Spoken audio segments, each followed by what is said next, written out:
your twin flame that you see with your eyes and listen to with your ears and touch with your hands. This person in your reality you identify as your twin flame is only a reflection of your soul's one polarity. Your soul is one entity and it has two polarities, like a magnet. One polarity, or its negative polarity, is divine feminine polarity, and its outer reflection is you. You can call it yin of your being. And the other polarity is divine masculine, or the positive polarity. You can call it yang of your being. So when these two inner polarities get in union inside your self, inside your energetic system, the outside reflections, you and your twin flame, they also get into union.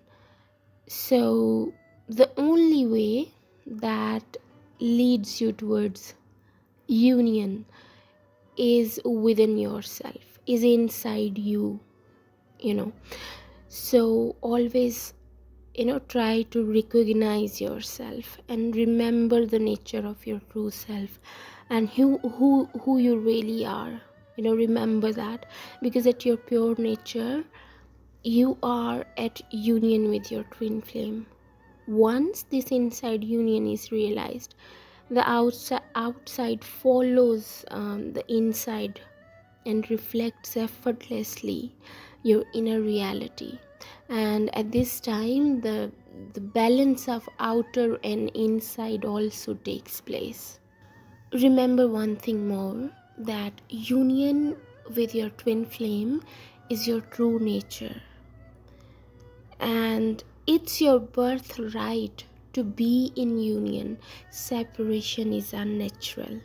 Separation is created by the unnatural ways in which your energetic system is existing, and I can help you to discover your true nature